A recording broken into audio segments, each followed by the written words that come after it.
PLN UID Kalbar pastikan pasokan listrik aman selama perayaan Idul Adha 1447 Hijriah.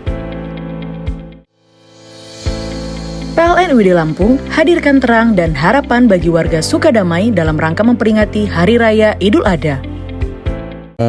Mungkin agak sama ini pertanyaan Ustaz, cara mendidik anak dengan nilai-nilai agama sebagai seorang ibu rumah tangga itu bagaimana Ustaz? Karena ibu itu madrasatul ula. Ibu itu adalah madrasah pertama bagi anak. Makanya Rasulullah SAW memberikan tingkat tinggi bagi perempuan untuk mendapatkan tempat mulia. Ibu, sebelum Nabi Muhammad datang, perempuan itu hina. Dalam Al-Quran tercatat khusus, Zuyina linnas hubus sahawat minan nisa.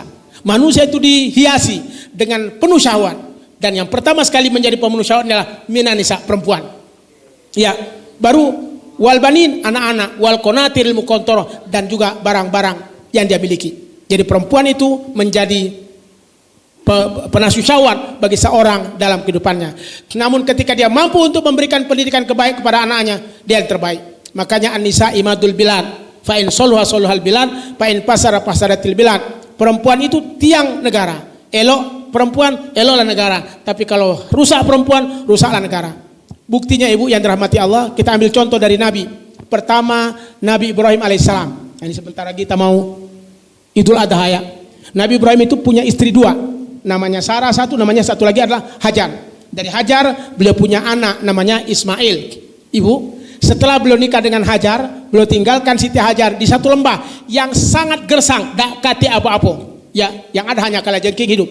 Ya, tapi karena Siti Hajar termasuk istri yang taat, istri yang sempurna, beliau tetap berdoa kepada Allah sehingga Allah berikan kebaikan kepadanya. Yang elok lagi ibu, yang lagi masalah lagi, Nabi Ibrahim tak pernah dan jarang ketemu dengan anaknya. Dia pergi berdakwah. Makanya dalam Al-Quran, falamma balagha ma'u sa'ya qala inni ara fil manam ani azbahuk fanzur madza tara. Nah, ini kan jarang ketemu nih Ibrahim dengan Nabi Ismail. Ketika balik ke rumah, lah mulai agak besar dikit kawan, Nabi Ibrahim datang balik ke rumah. Nah, tadi malam ayah mimpi nak. Mimpi apa ya? Ayah disuruh Allah untuk menyembelihmu. Kalau anak yang sekarang bu, jarang ketemu dengan ayahnya, kemudian ayahnya minta macam-macam, bapak gilo, bapak stres, bapak tak berakal kok. Jarang ketemu, tahu-tahunya datang langsung nak nyembelih. Bayangkan, ya bapak kok stres tak pak? Datang-datang langsung nak nyembelih, punya otak tak kira-kira itu. Tapi ini tidak, subhanallah. Dia bertanya Nabi Panzur Mazatara, bagaimana pendapatmu ya anakku? Dengan ikhlas anaknya menjawab, if'al ma tu'mar satajiduni insyaallah minas. Ya, kalau itu perintah Allah laksanakan. Engkau akan menemukan aku dalam keadaan sabar. Sedih Nabi Ibrahim. Ini perintah Allah dalam tidur beliau, dalam mimpi beliau. Tapi subhanallah anaknya menjawab, lakukanlah ya. Pasti engkau akan menemukan aku dalam sabar. Kok bisa? Pertanyaannya, Nabi Ibrahim jarang ketemu dengan anaknya karena Nabi Ibrahim walaupun jarang, tak pernah lepas dari lisannya basah untuk mendoakan anaknya dimanapun berada. Jadi artinya ibu walaupun jarang ketemu secara fisik, tapi doa Nabi Ibrahim dari jauh terbaca terus. Maka doanya, Rabbi habli minas salihin. Ya Allah, anugerahkan aku anak soleh. Sekali Ibrahim jauh-jauh dari anaknya, tapi ini tidak pernah lepas. Rabbi habli minas salihin. Maka ibu, kalau kita sering doakan anak kita aman, ini tak jarang-jarang kita doakan. Makanya sering Kiai saya di Jawa Timur ya mengatakan, kalau ingin punya anak soleh, bacakan Fatihah setiap selesai sholat. Sebut nama anak, bacakan Fatihah. Kalau anak seko enak bu, kalau anak dua enak. Saya anak 7 bu. Seko orang dibaca 7 bu, banyak dia. Tapi alhamdulillah nikmat berbagi dengan istri untuk membaca kebaikan bagi anak. Bacakan terus. Minimal Fatihah, mudah-mudahan hatinya lembut dan mendapatkan rahmat dari Allah Ta'ala. Itu Nabi Ibrahim bu ya. Artinya jarang ketemu dengan anaknya, tapi dia doa terus, anak jadi. Tambah pula emaknya elok. Ini yang saya katakan tadi. Kalau masuk emaknya kurang ajar kan tidak kena anaknya nih. Karena Siti Hajar padek jago anaknya, tambah pula Nabi Ibrahim padek mendoakannya, aman kemdoko. Makanya kalau suami istri lah elok walaupun suaminya kerja terus, tapi istrinya menjaga anak dengan baik, tambah pula suami berdoa terus, insya Allah anak akan menjadi soleh. Ini sudah suami jauh, selingkuh pula, istri pula di rumah merutu-gurutu, wah itu hancur anak kita. Maka dua-duanya harus tetap berdoa kepada Allah Subhanahu wa Ta'ala. Itu Nabi Ibrahim. Ke bawah lagi kita, Nabi Musa alaihissalam. Ibu Nabi Musa, ini sering saya ceritakan, beliau kan waktu lahir dengan emaknya itu, apa kata Firaun? Ada anak laki-laki lahir, langsung kubur hidup-hidup. Emaknya Nabi Ibrahim, mak kandungnya, agak mikir, wah, kalau begitu anak aku akan bakal mati, anak laki-laki aku ini, tidak bisa model ini. Maka dia bertawakal kepada Allah, ya Allah, aku tidak mau anakku meninggal, aku tidak mau anakku dikubur hidup-hidup. Aku mohon kepada yang diberikan petunjuk. Maka beliau terinspirasi, Apa inspirasinya? Beliau ngambil sebuah bejana atau tempat keranjang lah kan, keranjang, kemudian dia isi, ditaruh anaknya di sana dan diletakkan di laut atau di sungai. Setelah diletakkan di sungai, dia berkata, ya Allah, ini anakku, selamatkan dia. Subhanallah, tawakal kepada Allah, anaknya itu terus mengalir melalui air dan diangkat dan didapati oleh Asia ketika itu. Ini istrinya Fir'aun.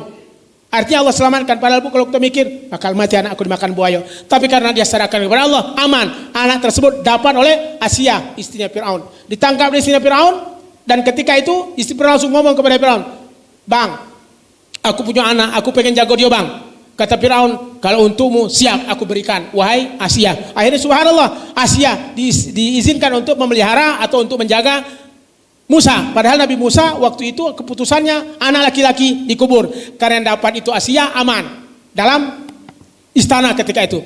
Dan eloknya lagi Bu, coba bayangkan. Pernah tidak terdengar otaknya Nabi Musa ikut otaknya Fir'aun? Tidak ada. Bahkan akhlaknya Fir'aun yang jahat itu sama sekali tidak terkontaminasi, tidak terganggu dan tidak terikuti dengan otaknya Nabi Musa. Padahal benda itu semua dalam kerajaan.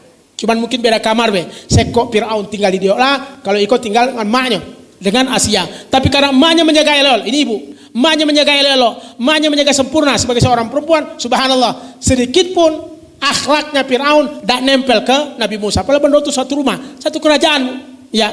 Tapi subhanallah, emaknya pada menjago, emaknya pada mendidik dan memberikan kebaikan. Nabi Musa terjaga. Sampailah satu cerita Bu, Nabi Musa agak geram tinggal dalam kerajaan itu. Kurang ajar, dak elok rasanya. Dan dia melihat rakyat banyak yang terzalimi, maka beliau keluar dari kerajaan. Makanya ketika keluar dikejar sama Fir'aun sampai ke Laut Merah, di tengah laut dikejar. Akhirnya Allah selamatkan Nabi Musa dengan menyeberang lautan, sementara Fir'aun ditenggelamkan Allah dengan air yang kembali menutup hidup daripada Fir'aun laknatullah alaih. Intinya di situ ada ibunya Nabi Musa, ibu angkat, yakni Asia, yang telah memberikan kebaikan pada Musa. Jadi ibu macam itu juga, jangan rendah nian. Ustadz, kami kok bingung, kami kok apalah sekolahnya. Tak perlu sekolah tinggi Bu. Ya, untuk mendidik anak tak perlu sekolah tinggi. Yang penting punya akhlak dan etika. Kemarin saya pengajian di satu tempat, Ustadz sekarang kan banyak judi online. Macam mana kira-kiranya untuk kami bisa memberikan ilmu pada kami tentang judi online? Tak usah banyak ilmu-ilmu tentang judi online. Ilmunya saya kok, semayang, doakan. Itu semayang, doakan. Percuma ilmunya mantap, ilmunya oke, tapi tak pernah semayang. Kena tuh Bu ya.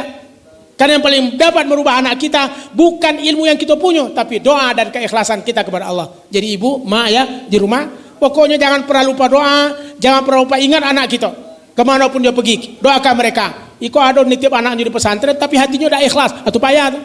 Ya, aduh, ya Allah macam mana. Jadi tidak tenang anak itu. Ketika kita menitipkan anak di pesantren, clear. Ya Allah, mudah-mudahan Engkau amankan dia, Engkau selamatkan dia. Doakan dan doakan. Jangan pula kita mengganggu. Ini mulai nelpon ibu asramanya, mulai nelpon kepada bapak asramanya. Bapak asramanya pening kepala. Ya Allah, ditelepon terus dengan maknya nih. Akhirnya tidak tenang anaknya di pesantren. Ikhlas, insya Allah Allah berikan banyak kebaikan. Ikhlas, insya Allah Allah akan berikan banyak. Dari ibu, menjadi ibu rumah tangga sangat baik dan sangat sempurna, karena ibu madrasatul ula, dia adalah madrasah pertama bagi anak yang ada dalam kehidupan kita. Begitu, Rul, insya Allah. Baik, itu jawaban dari Ustadz Bu ya. Pertanyaan Ibu. Masih ada pertanyaan lagi Bu? Masih ya, di segmen selanjutnya masih kita buka lagi pertanyaan. Tapi kita istirahat sejenak dulu. Tetap bersama kami dalam program acara UJ Ustadz dan Jamaah. Ya Toibah, ya Toibah, ya dawal a'yana ishtaqna lik wal hawa nadana wal hawa nadana.